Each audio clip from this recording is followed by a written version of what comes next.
Niño, diputada del Partido Liberación Nacional, y Nielsen Pérez, legisladora del Partido Acción Ciudadana. Ambas están en la comisión plena y les corresponde lo que pidió el presidente de la República, Carlos Alvarado. Firma la Ley de Justicia Restaurativa que fue aprobada en segundo debate el 11 de junio y a su vez levanta la alerta de la Fiscalía como del Instituto Nacional de las Mujeres en contra de algunos artículos del proyecto que deben ser modificados. La tarea de los y las legisladoras es modificar esos artículos, presentar un texto y correr en el tiempo para que, digamos, esta ley esté completa, íntegra, tenga todos los elementos fundamentales que requieren. ¿Qué es lo que dice esta ley? En términos muy sencillos, es una iniciativa que permitiría a ciertos ofensores purgar su sentencia fuera de la cárcel por medio de medidas alternativas para estas personas que reciben una condena pero inferior a los 3 años, eso es lo importante. Y cuando la víctima, por supuesto, esté de acuerdo, de ahí que se habla de que haya una conciliación entre las partes. Y estamos hablando de los delitos que tienen que ver con conducción temeraria, por ejemplo, con desobediencia a la autoridad, con estafas de seguros, hurtos, lesiones leves o fraudes de simulación, y excluye de delitos violentos o de crimen organizado. Para ampliar más, Karine Niño, diputada de Liberación Nacional, y Nielsen Pérez nos van a poner en perspectiva cuáles son esos cambios que tiene que tener como requisito fundamental esta ley. Voy a iniciar con Karine Niño. ¿Cuáles son esos cambios que ustedes estarían realizando a esta ley y en qué plazo? Buenos días. Buenos días, muchísimas gracias por habernos invitado el día de hoy. Muy contenta que ya finalmente se sancionara la ley al respecto de justicia restaurativa. Es importante que tengamos claro que este proyecto está funcionando en el Poder Judicial desde hace casi 6 años a través de un plan piloto, y fue donde demostró que fue un proyecto loable y que además hubo una economía dentro del Poder Judicial. Al respecto, hay 2 artículos que se ha interpretado, que se podría interpretar mal, y que por lo tanto nosotros estamos acogiendo los comentarios de la fiscala para poder robustecer la ley, que es mucho de lo que nosotros como legisladores tenemos como visión de trabajar en la Asamblea Legislativa y por el país, es agilizar los procesos y buscar de la forma más efectiva y más rápida para que las cosas pues sucedan. En este caso, el proyecto de justicia restaurativa, que es, yo lo veo de una perspectiva de hacer ley, lo que ya de por sí se venía aplicando, es darle ya la fórmula de ley, porque como proyecto se venía incluyendo, y ya en hacerlo ley, poderle dar de una forma correcta de poder aclarar dentro de la ley lo que interpretativamente se puede malinterpretar, no así que hoy en día se pudiera ejecutar de otra visión. Y yo creo que siempre es importante tener claro que cuando los legisladores creamos una ley, siempre queda el espíritu y la voluntad del legislador, y la voluntad del legislador no es para que se interprete de otra forma. En este sentido, ya doña Nielsen y el grupo que veníamos trabajando en el segundo debate para poder hacer ley el proyecto, porque el primer debate se dio en el periodo anterior, inclusive con todas las consultas respectivas, desde el INAMU, asesores del Poder Judicial, la Corte, en fin, entre muchos organismos correspondientes.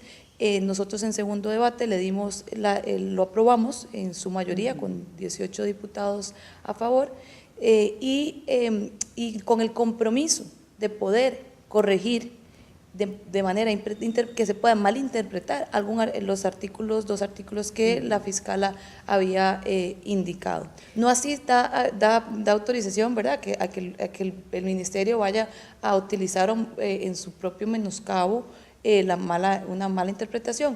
Ya al respecto, doña Nilsen también nos puede ampliar también, sí, que el proyecto de justicia restaurativa, la enmienda al proyecto de justicia restaurativa ya fue presentado en la corriente legislativa. Y es que la fiscala Karine Niño, diputada de Liberación, y Nilsen Pérez del Partido Acción Ciudadana, dice que a ella le preocupa básicamente, si bien dice es una buena forma de resolver conflictos entre las personas, ella sí dice que le preocupa la independencia del Ministerio Público, las mujeres que son víctimas de violencia y el presupuesto que está destinado para ellas. En particular, ese es uno de los artículos. Y el otro está relacionado con la creación de la Oficina de Atención a la Víctima del Delito, una unidad de justicia restaurativa para atender esta materia. Ella plantea disconformidad en ello. ¿Por qué? Bueno, buenos días. Buenos días. Un gusto estar acá nuevamente. Es muy importante decir que en el primer debate, las y los legisladores del periodo anterior fueron muy claros en que todo lo que tiene que ver con delitos vinculados con violencia contra las mujeres y la ley de penalización están excluidos de justicia restaurativa. Y esto porque va en consecuencia con lo que Costa Rica ha asumido en el marco de la Convención de Belén do Pará y otros instrumentos internacionales, que no se recomienda la conciliación y la justicia restaurativa implica también parte de la conciliación. En Costa Rica se utiliza, la conciliación no es prohibida, pero en estos casos no es recomendable.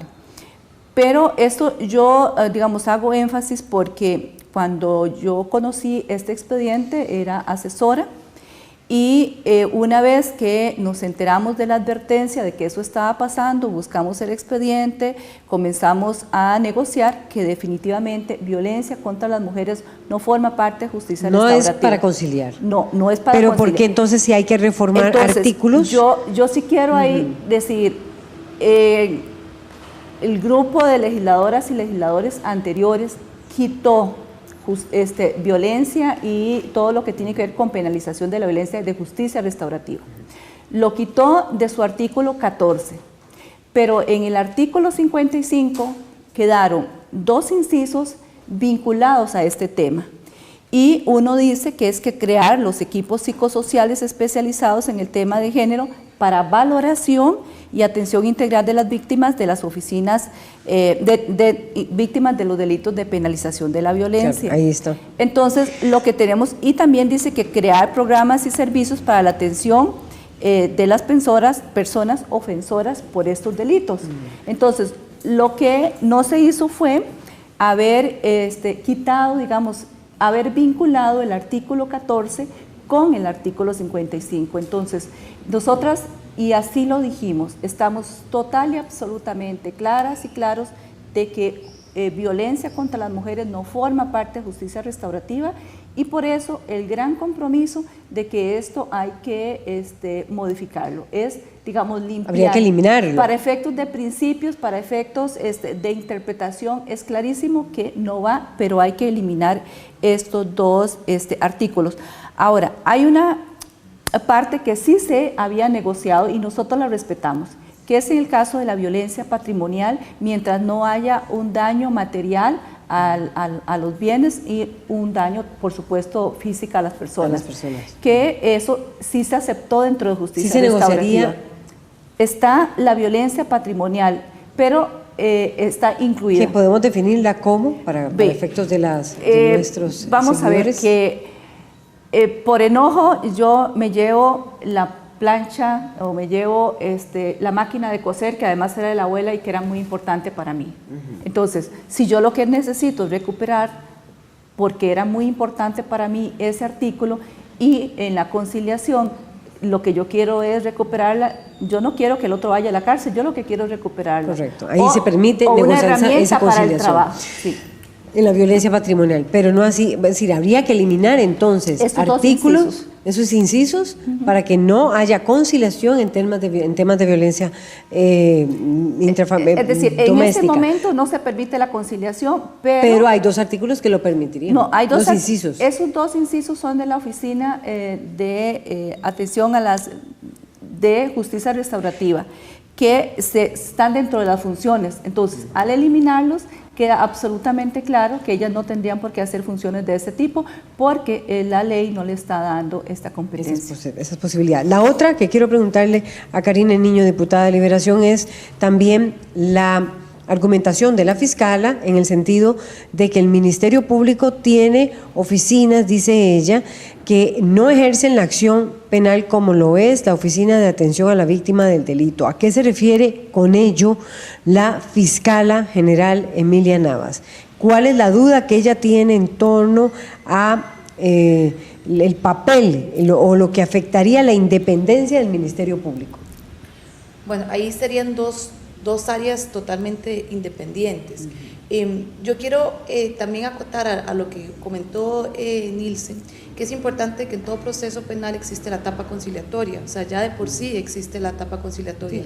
Entonces, lo que pretende justicia restaurativa es restaurar en delitos menores a estas personas que cometen delitos, que en su mayoría son jóvenes, y que puedan reinsertarse a la sociedad de una forma más loable, y esto va a ayudar muchísimo a que se bajen los índices de inseguridad y de delincuencia que se están dando, y esto lo ha demostrado no solo el plan piloto, sino a nivel mundial. Con respecto a lo que dice la fiscal Navas, hay dos temas que yo los divido en dos. Uno es que ella habla de la discrecionalidad que tiene el Ministerio Público, que es que va a perder la discrecionalidad en cuanto a sus funciones con respecto a justicia restaurativa. Hoy en día el proyecto de justicia restaurativa es un proyecto plan piloto. Haciéndolo ley, se vuelve un programa adscrito al Poder Judicial de la misma forma que está adscrito el Ministerio, la Fiscalía y el Ministerio Público. ¿Por qué? Porque para mí, yo definitivamente creo que el Ministerio Público ya tiene su discrecionalidad de funciones, y justicia restaurativa crearía un ente que sería el ente rector. Y no es que la ley está haciéndolo de manera diferente, al contrario, hoy en día lo que se indica en la ley es exactamente como se indica en la Ley Orgánica del Poder Judicial y en el Código Procesal Civil. Es darle la misma función que hoy en día el Ministerio Público también. ¿Por qué se siente afectada la fiscala en el sentido de que afectaría la labor de la acción penal que tiene el Ministerio Público al aprobarse esta ley? Eso es una de las reuniones que yo voy a tener con ella, porque yo como abogada que soy, como legisladora, no entiendo cuál es la preocupación que ella tiene al respecto, ya que como está la ley de justicia restaurativa es exactamente igual que como está hoy la ley orgánica del Poder Judicial y el Código Procesal Penal. O sea, crear el órgano de justicia restaurativa es crear un ente rector así adscrito a la Corte, así como el Ministerio Público está adscrito a la Corte. Tampoco está claro por qué ella plantea que se afecta la independencia del Ministerio Público.